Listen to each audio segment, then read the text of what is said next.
Hello.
Welcome to Political Trade Secrets, an inside look at campaigns and politics, where we pull back the curtain, look under the hood, and investigate all aspects of politics and how elections are won. Now, here's your host, Dustin Olson.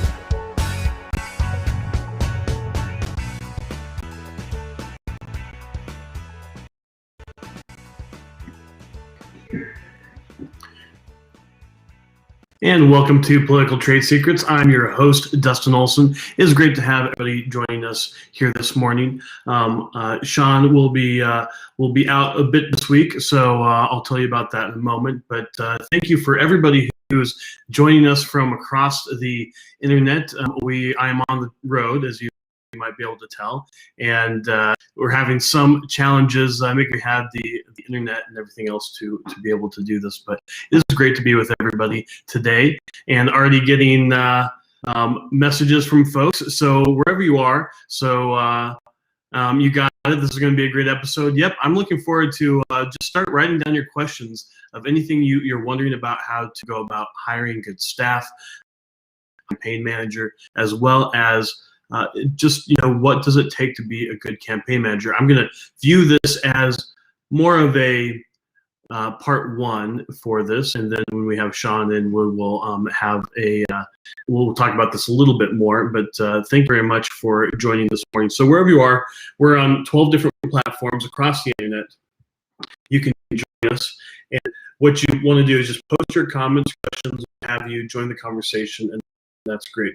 Also, if you want to, you can go to politicaltradesecrets.com to sign up to be a Political Trade Secrets Insider, where you can get exclusive stuff, but more importantly, in this era of shutdowns of conservatives and Republicans, and really just the internet in general, you are able to make sure that you're able to stay in communication with all of us so that we can all work together to empower political leaders and reignite American patriotism. So please go check that out.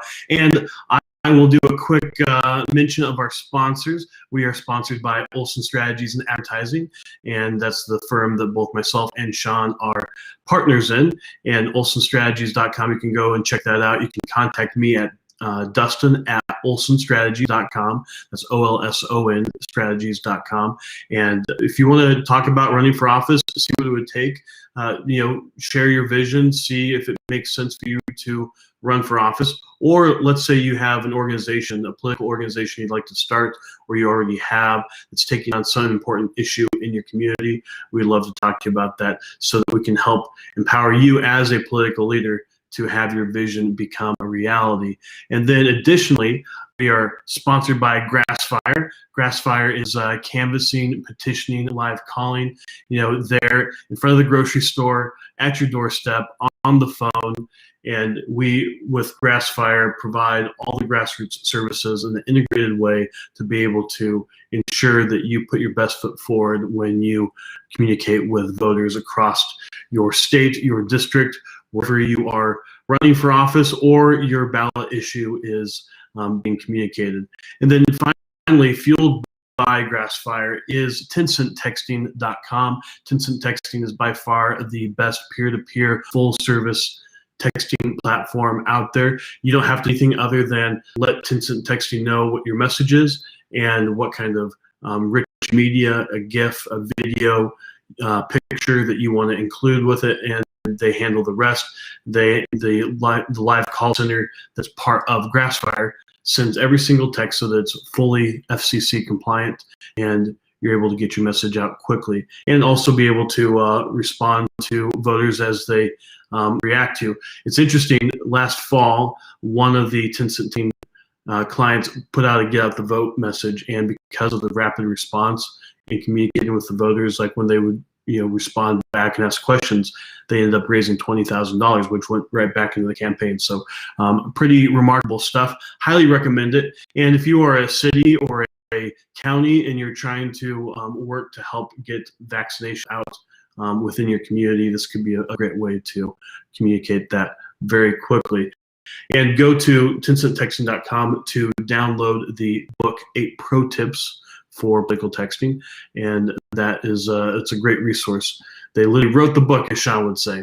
So thank you very much for joining us. I'm seeing some questions. I love it. I've shared the program, Women Reigniting American Patriotism. Good morning. This is a helpful program. Thank you very much. And on the sharing, I'm going to would love to tell you about our well, I'll play it right here. Perhaps.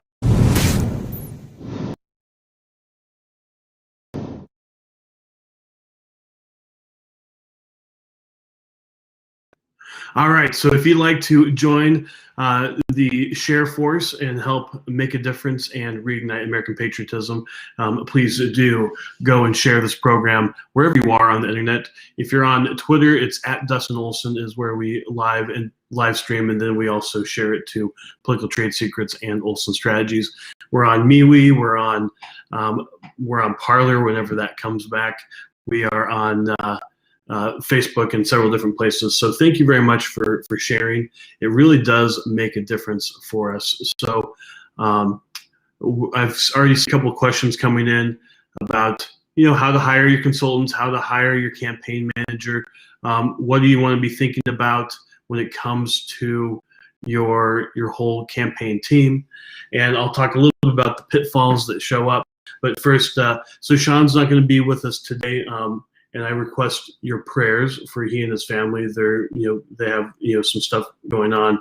His dad's been ill, and just ask that you lift him up in prayers. And if you wouldn't mind, I'd like to pray for him and his family right now. And would that be all right with everybody out there if I said a prayer? Thank you very much. So, dear gracious Heavenly Father, we just thank you for Sean and for the all the insights and all the all the good work that he does with this program and how he supports so many people. We ask that you be with him and his family at this time as they're dealing with a lot. And we just thank you for him and the blessing of his family and the blessing of him in this world. And that we ask that you help his family. In Jesus' name we pray. Amen. So thank you for lifting him up in your prayers as well at this time. And so moving forward, so we're talking about being a campaign manager. What does it take to be a great campaign manager, and what does it take to hire a great campaign manager? Now, one thing that happens when you are a candidate out there, you want help as fast as possible, and sometimes it's pretty easy to try to grab onto the first person that possibly could show up, maybe the warm body that you can get to do this. And sometimes someone does not have to be an absolute political expert to be a campaign manager. It's not required, especially if you have general consultants like myself or Sean to help you. You don't have to have somebody who has a bunch of years of experience as a campaign manager. That's not necessary, because you have someone like us to help with the experience. And I'll just step back for a second to give you an idea of the perfect campaign. And there's no such thing as a perfect campaign. So as we talk about this, just get that every single campaign is going to have a little bit of a different structure. So you're typically going to have, and for some people here, this is going to be, obvious, or you've known this for a long time, but just so we're all on the same page. Typically, you're going to have a chief a general consultant. That's what myself and Sean do primarily. This person's going to be handling the overall strategy, putting together the systems and structures of the campaign, at least they should be, working with all the different consultants and pulling together at least the key staff people so that you start to build the structure of the campaign. And so these are oftentimes going to be somebody you bring in early on. They're not going to be on the ground. They're going to be somebody who's going to be a step back, have a little bit more of a bird's eye view of the campaign, and really thinking about how to navigate from where you are now all the way through till the finish. So this is going to be somebody who's going to be consulting for a lot of campaigns. Is primarily what I do at this point. And they oftentimes will be very influential in hiring the campaign manager. At least you should expect that. And if you're in a higher level race, this is something that you want to have. If you're running for Congress or for a statewide office, you will want to have a general consultant. Even as a candidate for the state legislature, especially in states where the state legislative races are really large, like Texas and California. In some cases, state Senate districts are larger than congressional districts, and you might have a really big race that requires having a general consultant. And that person should help then hire the campaign manager. All at the very beginning, you're probably going to be wanting to hire a finance, either a fundraising consultant or a finance director or potentially a finance assistant for the campaign, somebody who's going to help the candidate with the fundraising process. And hopefully the general consultant can help with that process as well, but or the campaign manager.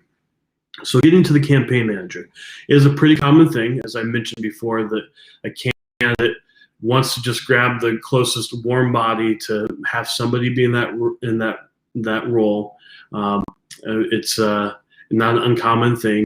And you want to be careful because you want to make sure that you have somebody who's going to be a good fit throughout the campaign. You also want somebody who is going to have the ability to put the time in. So I rarely manage campaigns anymore as a actual campaign manager. Last time I did it, I had to take a leave of absence from Olson Strategies because it just takes so much time to be able to do that and to be able to devote the time and be able to actually give it your all, because you're going to be the most consumed person on the ground thinking about that campaign from a day-to-day basis. You're going to be managing every aspect of it. And as we talk about the campaign structure, you're going to have, hopefully the consultants at the top, with the campaign manager being the person who's integrating everything on the ground, pulling it all together. This is going to be the point person for the whole campaign. And they're going to have, hopefully, some other departments under them. They're going to have fundraising. They're going to have the grassroots and political operation. They're going to have the communications shop, which is going to be mostly working with your social media and your traditional media, then like the press. And then you're going to have your, what we call the care and feeding of the candidate, making sure that the candidate can amplify themselves. So you have scheduling, you have probably a personal aide, a driver, someone like that, who's really helping the candidate get the most bang for their buck when it comes to where their time is spent and how they are out there on the campaign trail. So the campaign managers is really the linchpin between all of these different people. And oftentimes they become almost, the third person in the marriage with the candidate and their spouse. They know almost everything. The campaign manager will likely know, hopefully you've done some research on yourself as a candidate. So they'll know the worst things about you and the best things about you. They're going to have to make sure that you show up for, birthday parties, make sure that you have a day off, make sure that you are spending the time that you need to with your family. So they're going to be working with your spouse. So one of the most important things, after initially just being someone who's willing to work hard, put the time in, this is not something you necessarily are going to do for your entire life, because it is a very difficult job if you're going to try to do it for a very long time. I did it for longer than most people would do it. I managed lots of races across the country, and I got so much out of it. And I really do recommend it if people want to get into politics to manage campaigns. If you want to run for office at some point, it's a really great thing to do. So beyond being willing to work hard and willing to learn about every different area of the country. So I was fortunate. I was able to work in states all across the country. And one thing you do learn is that things are the same and things are different everywhere. So people are, no matter where you are, and people also, there's going to be environmental things that are different. If you're in West Virginia, going door to door is a little bit of a different thing than going door to door in your typical city in the Midwest. So it's just going to be different campaign tactics, but there's still people, and people are motivated by similar things regardless of where they're at. So you're going to be you want somebody who's willing to learn, willing to get that things might be a little bit different around here, because that's what every campaign manager is going to hear, is that, things are different around here. However, the truth is they're probably not that different than most places, because people are people. And it's really important to have somebody who's able to balance those two things. And then ultimately, they need to have a good rapport with both the candidate as well as the spouse of the candidate. Whenever I went into a campaign, the most important relationship that I wanted to have, and to assure this person that I was there to have their back and to ensure that their family and all their needs were going to be taken care of by the campaign. And that was the spouse of the candidate. It's very important. Sometimes that's easier than others, but it's important to have a good working relationship in those cases. And sometimes it's not easy to do, and those are campaigns where they don't go as well. It's very obvious to us after doing this for many years that if the candidate's family isn't 100% on board with the campaign, both in mind and spirit, and also in the vision, that the campaign's not going to do well. It's by far the most important thing that a campaign has going for it, because these are folks, they don't have to volunteer on the campaign every day, but they're the ones who keep the home fires burning, and having a very supportive spouse who also supports the mission and the vision of the campaign is going to be extremely, extremely important. And it's going to show up in those moments when it's the toughest part of the campaign, when you're being attacked, when things aren't going the way they need to go, when you don't have enough money coming in, all sorts of things like that. So this person's going to need to be able to have those kinds of conversations. And as a candidate, you need to be willing, even if this person doesn't have all the experience in the world, you want to be able to give them leeway to tell you the tough information. You do not want a yes man as your campaign manager. You want somebody who can tell you when you're screwing up. You want somebody who can tell you to get back to work.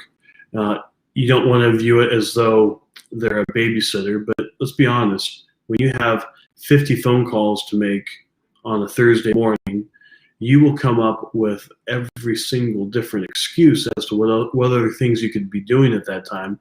And this campaign manager, if you have a finance director, they're going to be handling this as well, and you need to listen to them also.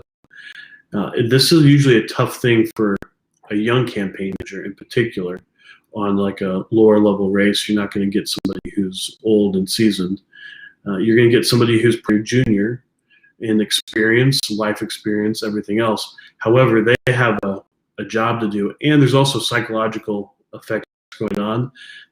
It doesn't matter how great of a political leader you are going to all of a sudden think that Facebook post that somebody is responding to is much more important than the phone calls that you're making. It doesn't matter who you are. Everything's going to, I have to go to the kitchen another time and get another beverage, or I need to do whatever it is. There's going to be something that all of a sudden it seems like it's the most important thing you could ever possibly do, and that's what you are wanting to spend your time on. So this campaign manager is going to keep you on task when all those little hobgoblins of the mind are taking over and trying to get you off track. So this is the kind of person you want. You want to be able to give them the leeway to be able to give you that direction and what have you. So I'm going to go in and look at the comments and questions we have so far, and thank you for those comments and questions. Also, thank you. I see folks are praying for Sean and his family. We really do appreciate that. And yes, such an inspiration, and I agree. It's and he really appreciates that. So Um, oh, cool. Someone signed up for insider tips on Olson strategies. So when we as those preparing to run choose you guys as our consultants, could you guys find our team for us? That's a really great question, and it's something that you want to do, whether it's us or it's somebody else. You do want to have your consultants help you with the process of hiring staff. Honestly, if you can, hire a good general consultant and then leave it to them to start the vetting process for campaign manager and all the other positions. That will take you out of having to make those decisions or to do that whole process. Honestly, it's not going to be a great situation for a candidate to have to be the one who finds and picks the campaign manager. Our experience is when candidates do that, they oftentimes will hire as the campaign manager someone who's more of a gopher and a kind of a personal aide, somebody who's a yes man, somebody who's going to just do correspondence for the candidate. They're basically hiring a personal assistant is what ends up happening, and this person doesn't have quite all the wherewithal to lead a campaign, as well as the initial conversations are all towards kind of that clerical type work, and that they're basically aiding the candidate who's managing the campaign. The candidate doesn't realize, but they're putting themselves into that campaign manager job, and that's not going to be fun when you get into the real tough part of the election. You're not going to be able to do that. So, and I've gotten a few messages from folks that on YouTube, that looks like the video's not so great, and I think it's working on other platforms, so you can go check that out. Or it's possible that the replay is going to be the place to be. I'm not exactly sure what's going on with if it's the internet or if there's still issues with the Chrome updates. They've fixed some of that, but it doesn't appear that it's completely fixed. But it looks like we have a lot of folks from various platforms watching right now, so thank you very much for joining us for this comment.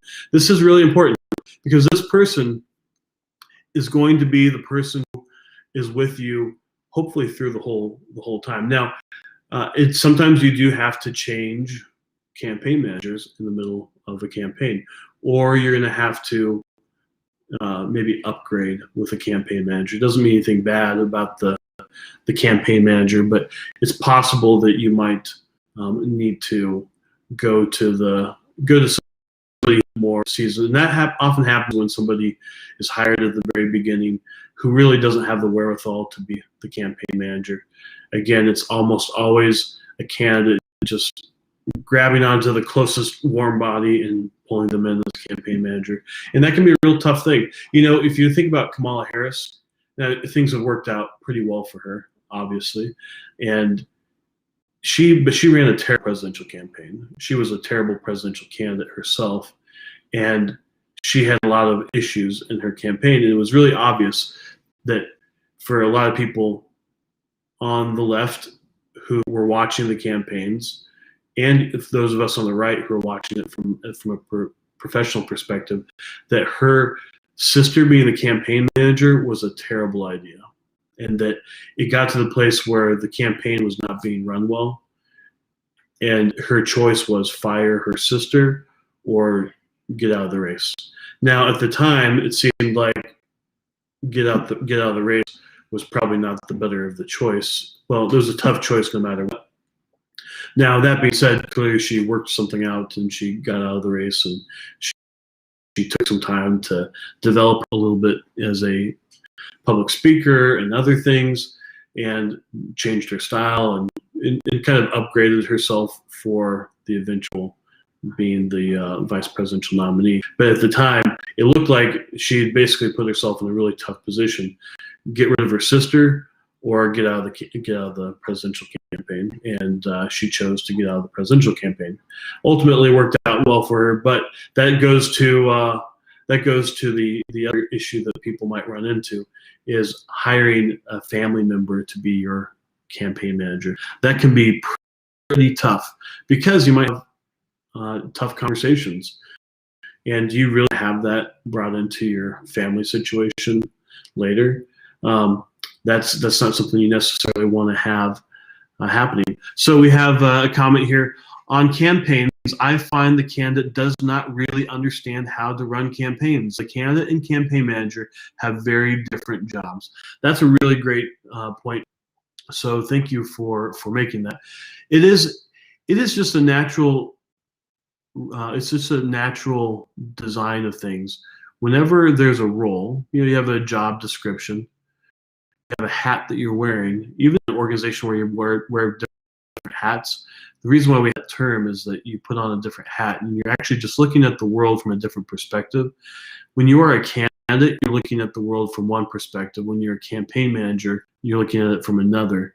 So if you are the candidate trying to look at the world from the perspective of a campaign manager, it is very difficult to do. Partly because you've put your name on the ballot, everything is very personal. So it doesn't matter if you are like an amazing executive, some business executive, you are really good at managing people, and you have somebody as your campaign manager who's not managed as many people as you.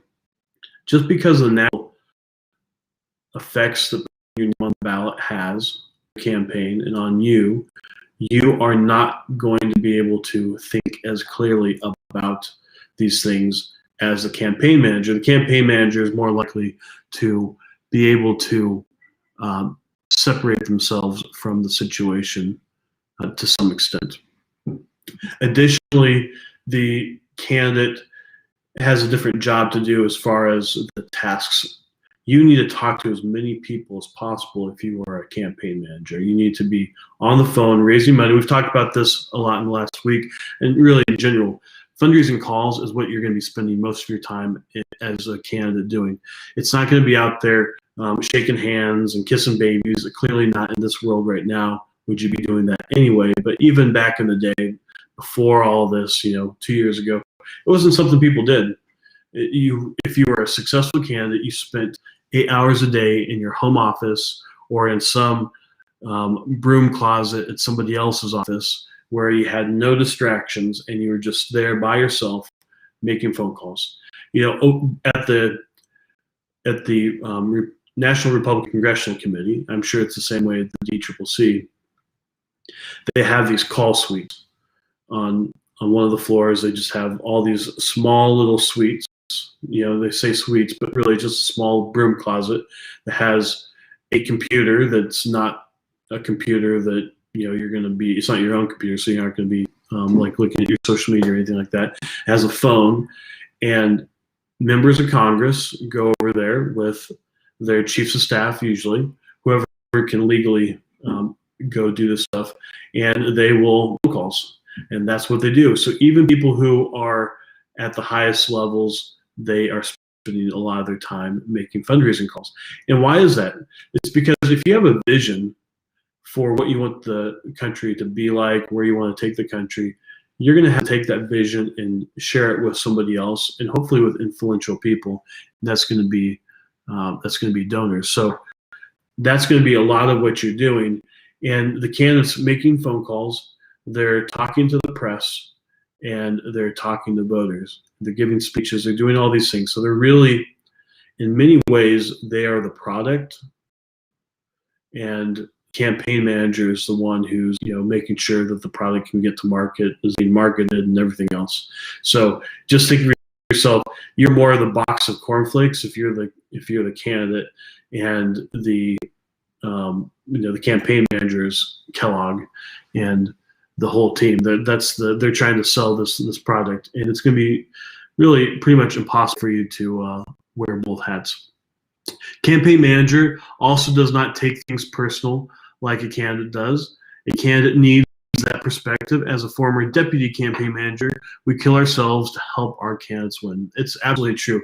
Somebody who's on the ground spending all their time is a pretty humbling thing if you're a candidate, I would think, to imagine that there are people who are spending their every waking hour doing everything they can to help you win. And that should be humbling for you. There are people who are doing it, but it's not necessarily just for you. If you've articulated a powerful vision, it's going to be in service of that. So what other questions do people have as to what they would be wanting to look for in a campaign manager? I'll go back to the question about hiring us or any general consultant for your campaign. One thing, we did a research project a few years ago. We hired an outside firm, and they talked to former clients, they talked to vendors, they talked to different people, and they did anonymous research on us.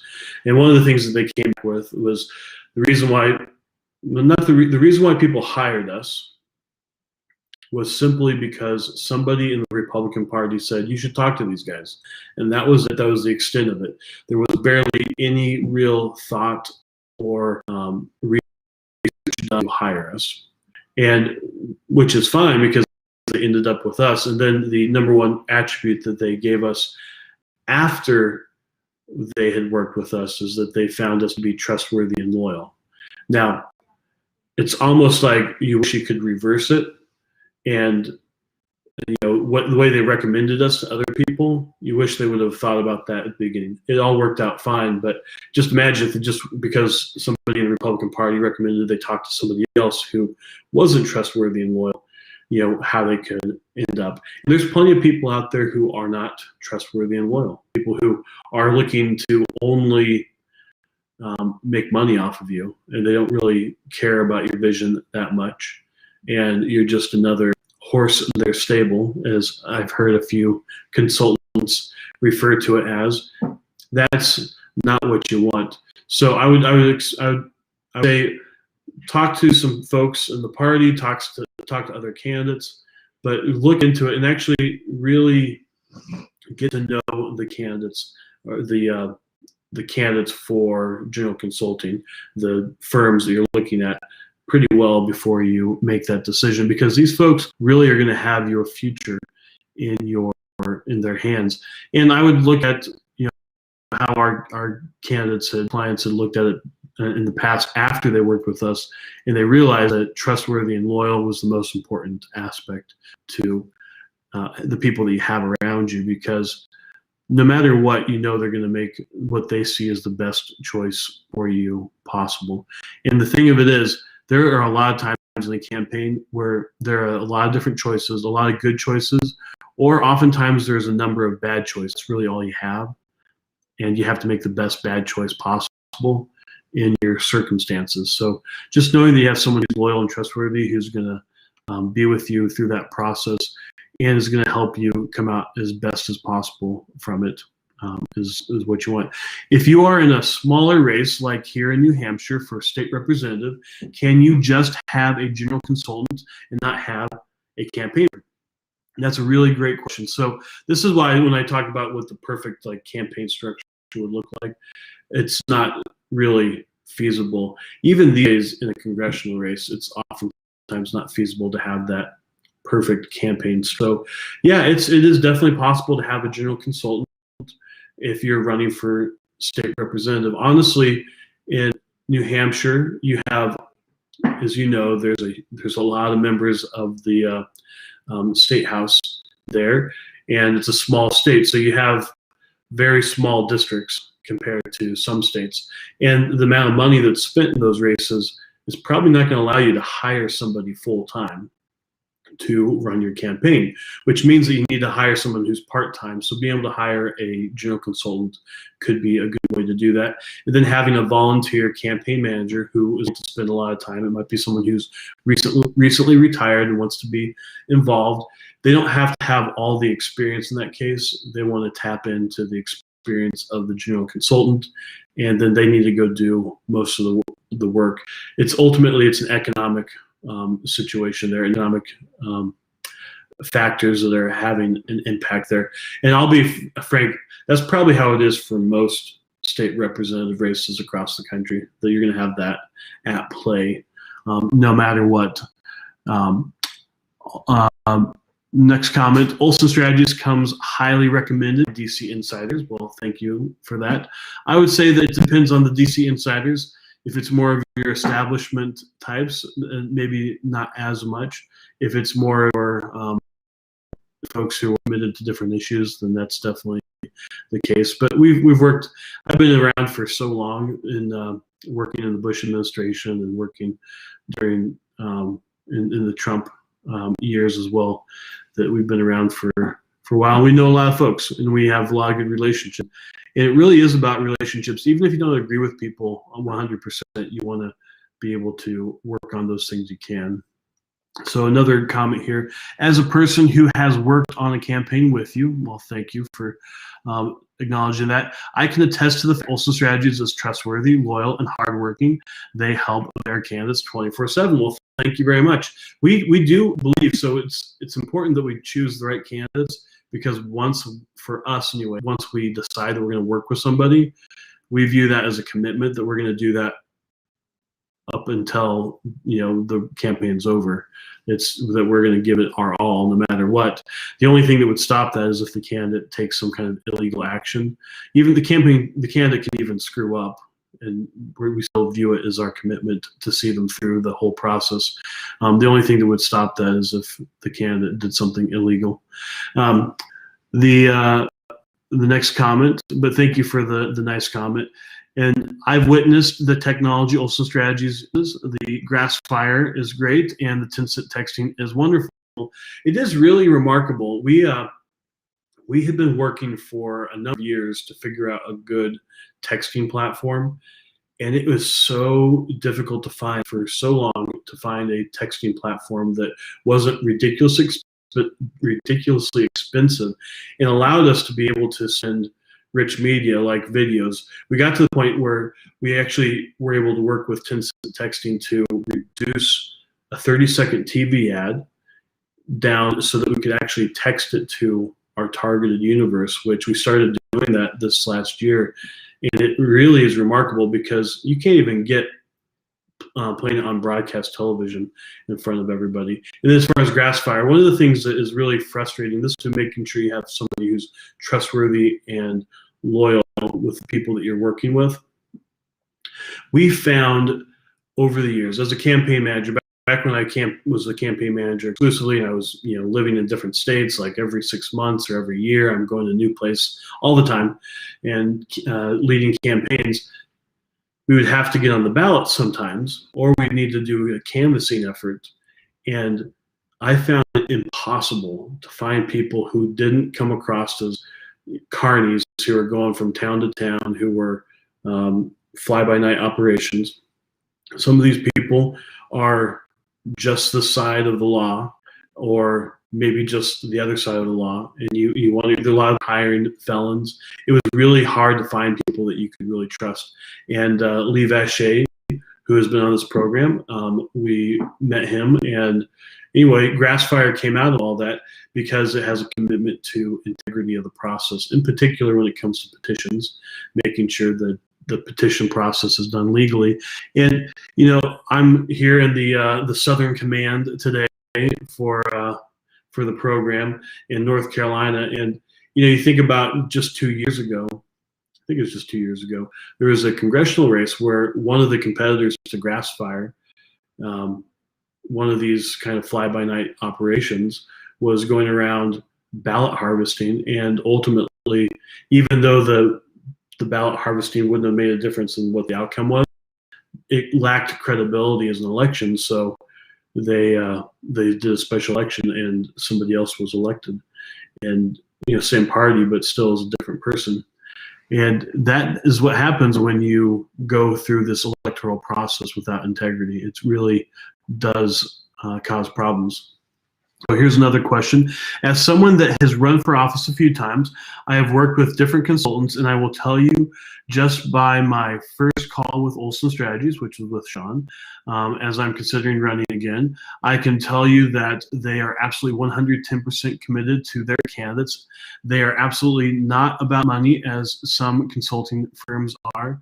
They really care about what they are doing. They really inspire us as prospective candidates to really start thinking about why we want to run. And how we are going to make it happen.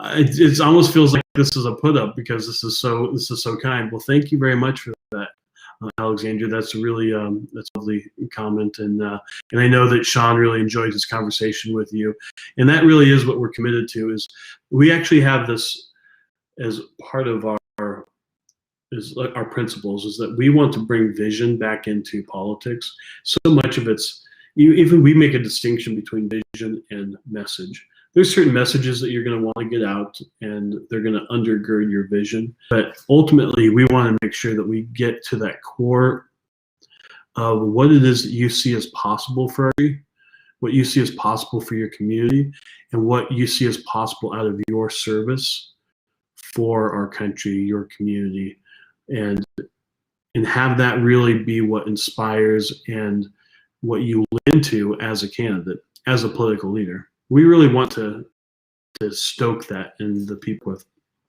that you have something that you're about. It doesn't have to be what I'm about, but just I want you to have something that you're about, because on those really tough days of the campaign, it's going to be getting back to whatever your vision was that you created and you've been creating the campaign.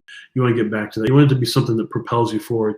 You honestly want your campaign and your service to be bigger than any one person. You want it to be bigger than you, because that is going to help you be more effective, honestly. When you're doing your fundraising calls and you're worried about, is someone going to reject me if I ask them for money and they say no? Well, this isn't about you. And it's about this vision that's bigger than any person. So that's what we really want to stoke in our political leaders, and also for everyday citizens. Like, this is about something that's bigger than any one of us, this idea of America. So thank you for getting a conversation with Sean. So can you speak to the fact that you do targeted marketing, so the candidates can pick up key demographics to push the candidates to win? Olson Strategies targeted marketing is phenomenal. Well, yeah, so we work with a lot of different data. We work with, we also, for Grassfire provides polling for pollsters. So a lot of pollsters use Grassfire in the call center to actually conduct their surveys. So we have a lot of access to data, and we think about what's the universe that we need to win. So we always work backwards from, this is how many votes you need to win. And then we start to come up with a universe. If we communicated to this universe 7, 8, 9, 10, 15 times with our messages over and over again using different tactics, and we use we couch your vision in a way that really speaks to this universe, that by doing that we can get to the math ultimately that we need to win. So we work through, there's a lot of information available.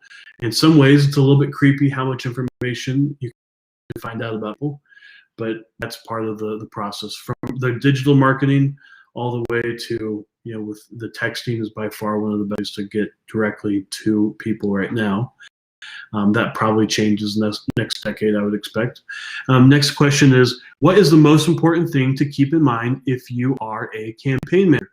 What are some common hurdles you have to overcome? Thanks for the insights. That's a great question. So what's the most important thing to keep in mind if you are a campaign manager? So probably the best advice I got that I used when I started managing campaigns is, I had gone to school and I had a bunch of different majors throughout school. But even when I finally settled on politics, I discovered that it really wasn't what I was going into when I started working on campaigns, when I started managing campaigns. And I'll talk about this more in another episode, but I developed this discipline I call comparative strategy, which is looking at other disciplines, other professions, and looking at how they've solved problems, and then looking at what might be similar, what might be different, and then applying it to what I was doing. And that idea probably ultimately was stirred in me by, for a very brief period in college, I was a journalism major. I had this journalism professor. She was like a very well-known journalist, and then had become a professor. different politics than mine, but she was known as an investigative journalist, and she talked about how when she would start working a story, she would go and she would interview the first person, and she would have, a couple of questions she would want to ask. She would fumble through them. They wouldn't make sense necessarily. She knew that she probably sounded a little bit stupid to the person she was interviewing, but then she would get from them a little bit more insight, and she would get some more questions to the second person, and then the third person. And she would, if she was doing some big story, she would try to get to at least 30 people at least that she's talked about this issue. And what happened is, as she got more and more points of view, she started seeing it from so many different directions. She started to get a real sense for where the lay of the land was. So she would talk to so many people, and she wouldn't necessarily know what the absolute truth was, but she'd have a general sense for, this is what's at play. This is what everybody's perspectives are. The point that she probably had a better view of it than anybody else who was being impacted by whatever this issue. At the time, I think the issue that we were talking about was Enron in particular. But so she had been, that was her process. And I took that process and I used it as a campaign manager. So I really liked being the campaign manager who was not from the area. Most of the campaigns I managed throughout my years were in places that I never lived, or maybe in some cases had never even been to until the day that I started as campaign manager. And some people were like, well, how do you know about that area? The thing is, I took this professor's approach to how she did her investigative journalism, and I took that and I applied it to learning the lay of the land of the congressional district, the state, whatever I was looking at. And I would start just setting up meetings, and I would have, in the first 5 conversations with people, I would sound like an idiot. I wouldn't know anything about the stuff. I would be able to say the name of this or say the name of the towns. And I know, in particular, I did a race in Massachusetts where there's a lot of towns up there that you would have no idea how to say until there. So I would actually practice that and get better at being able to say the town names. And then I start looking at the data, and I look at the votes had played. I look at all the different people who had been running in the past. And within probably 3 or 4 weeks after having all these interviews, I would talk to, important people, elected officials, big activists. I would talk to the different press people. In 3 to 4 weeks, I would have a better understanding of the district and its history than I would say probably 99% of the people who've lived there their lives, because they've never looked at it critically.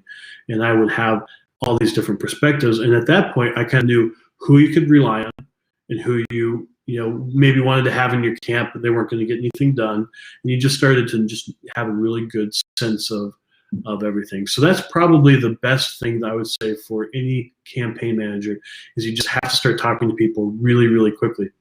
And I would also say that this is important for anybody who's starting a new job in general. Another book that actually that influenced this was a book called Right from the Start, which now there's an updated version called The First 90 Days that I read at that time as well.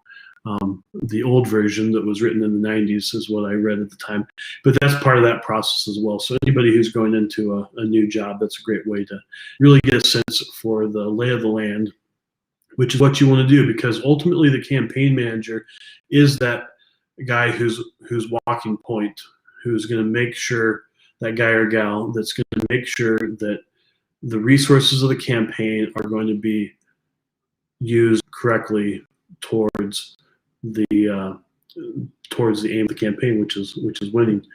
And so going to sometime, let's see, what's the other part of that? What else should they keep in mind? What's the most important thing to keep in mind if you are a campaign manager? What are some common hurdles you have to overcome? So, well, I first mentioned, I always want to make sure that I have a good relationship with the family, like immediately. Get to know them as best as I can. Sometimes that's going to be easier than others. I would say in the last 2 years, as the country's become more divided, we've learned that really if you and your family, like your immediate family, aren't on the same page politically, it is going to be really tough to run for office. And I would not recommend it, because when it comes to it, if there's a split household, it's going to be even more difficult for the candidate, because it's not just voters out there or the press or whoever else who has a different opinion of you. It's going to be inside your household, and you're never going to have any refuge from it. So that's a real challenge. So making sure that you have the family on board with everything is really important. Number one thing I would say. I would also say that you don't have to be an expert on budgeting. You don't have to be an expert on money in general, but you do need to keep your thumb on that pulse. There should be at least one person who's accountable for the budget, and if it can be the campaign manager, that's great. If it needs to be the general consultant, that also is fine. But you need somebody who's accountable for it. But no matter what, the campaign manager needs to be aware of what's coming in and what money's going out. That's extremely important, because I've had the situation managing a campaign before where I showed up and there are a lot of people who had their eye on the money, a lot of money in campaign, and they were on track. If everybody got what they wanted from the budget, the campaign was going to be broke a year out from the election, and nobody was accountable for that until I showed up as campaign manager. And unfortunately, that requires tough conversations and having some fights to make sure that didn't happen. And with a large organization, this can happen with an incumbent who's already in office. It's just like incumbents in business; they kind of move slowly, and it might take some time to turn things around. One of the things that you find oftentimes when you go to work for an incumbent is a lot of people have access to the checkbook. A lot of people have campaign credit cards. The chief of staff has a campaign credit card and uses it for lunches and maybe stuff that they shouldn't be using it for, and so on and so forth. And all of a sudden you see that you have all this, it's kind of like a leaky sieve of money that's going all over the place, and you have to kind of fight to get that back under control, because what that does is it reduces your strategic power when you have your money being used all different ways. So another question, sometimes in its limited perspective is the biggest hurdle for a campaign manager. Sometimes we work to propel candidates past thinking about barriers. Yeah, so if you are, so a candidate, so there's different kinds of candidates. Candidates sometimes will want to be involved in the sausage making. Sometimes they will want to have nothing to do with it. You probably don't want either extreme. You want somebody who wants to be aware of what's going on, but doesn't feel like they have to be a part of it or decide everything that happens. You want to make sure that you have the campaign manager in a position that they get that they're accountable, but they also have power. One of the worst things I experienced when I was a campaign manager is to come in and have 100% accountability, but not have authority in the campaign. That's a really difficult place to start from, because you can't really make things happen. And that is a pretty common thing to happen, especially with younger campaign managers, that they would end up with no authority while having all the accountability. And what happens when you have a candidate who thinks that things have to be done a certain way, you limit what's possible for the campaign. If there's some new innovation that could happen in the campaign, then you would take advantage of it. For instance, in the last year, texting for us went to a whole new level. And we had candidates who were open to doing something completely new, doing it in a different way, and it made a difference. It got their message to a lot more folks. If you had somebody who's like, no, I don't think that works, I can't do that, then they're not going to ever see that can work. Another question, campaign managers also have a hard time explaining to candidates that running for office is not a popularity contest. Candidates are human and want to be loved. Campaigns are about message, the ability to share the message, and the ability of the candidate to be able to fulfill their vision. So if you hear licking in the background. That is my other co-host, Tex, who is keeping me company here. He's the nephew dog. So the yeah, so it's really is it a popularity contest? So one of the things that we try to do to shift the context from it's all about name ID, about the popularity context, is that we really want it to be about visions, about what's the choice. So if I vote for this person, it's going to be about this is what they can deliver. If I vote for this person, this is what they're going to be able to deliver. Unfortunately, if you don't raise the money and if you don't have a credible campaign that actually gets out there and connects with people, it will come down to the popularity contest, really just being who do they know, as opposed to the choice that you are presenting to the voters. So these are all really great questions. Really enjoyed this conversation with everybody here, and I know that when Sean's back, he will enjoy being able to look at this. We'll talk about this more because this is one of the most important parts of a campaign. If this is what you choose to do as far as your expression as a political leader, there's a lot of ways to be a political leader. You could be somebody who raises money for causes. You could be somebody who just takes on an issue in your city and makes it happen, and you don't really have any kind of organization. Or you could be somebody who starts an organization who takes on solving some issue. Or you could be somebody who decides, kind of like what we've also done, which is we're both political strategists, and we're also people who've decided that we just want to go out there and speak on issues and have an impact on the national conversation, if that's what you want to do.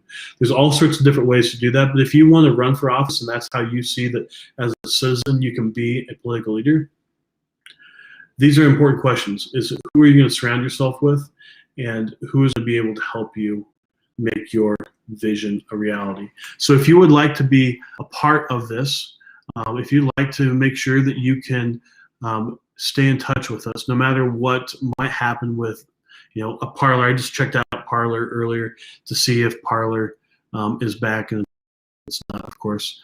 So different platforms are coming and going. In 2 months, Periscope is going out of existence. So you just never know what's gonna happen. So go to politicaltradesecrets.com, sign up to be a Political Trade Secrets Insider, so you can get exclusive stuff, as well as we can all stay in contact. If everything got shut down, we would send a text out letting people know how to be a part of this. So that way we can ensure that we are all in communication, and you can get exclusive stuff and be a part of the movement to reignite American patriotism. And I think I saw another comment come in here. You did a great job, Dustin. We are praying for Sean, and our hearts are with him. Well, thank you very much for that. And yes, keep praying for Sean and his family. They're wonderful people and really make a difference for their community. Sean's a real leader in his community, and we appreciate all of them, and they know they appreciate the prayers and thoughts. So if you'd like to join us in this effort as a candidate or as somebody who's leading the organization, you can also go to olsonstrategies.com. Send me an email, dustin@olsonstrategies.com, if you'd like to set up a conversation to talk about your vision, what you would like to make possible for the people of your community, for your state, and for our country. We'd love to have that conversation. And then also our sponsor, Grassfire. If you are in need of integrated, comprehensive grassroots, or you'd just like to do one of the different grassroots services, whether it's in front of the grocery store with a petition, or it's at the doorstep canvassing, or on the phone with live calling, or texting, contact grassfire.us. You can sign up to get to schedule a consultation. You can also download the book if you go to Political Trade Secrets. Excuse me. If you go to 10centtexting.com, you can also download the book for 8 pro tips for political texting, which is powered by Grassfire, and you can also set up a consultation there as well. So thank you to our sponsors, and thank you to all of you, our audience, for being here today. We really do appreciate it. And last comment here, thank you for doing what you do, inspiring us to be politically in our communities across the country. Well, thank you very much for that, and we do appreciate it. This is fun. We really do enjoy having these conversations with everybody, and for this community that we are building, it really does inspire us to keep on fighting in the difference. And thank you for that. So we'll be back again tomorrow at roughly 11 a.m. as always. And thank you so much for being here. With that, this has been another episode of Political Trade Secrets.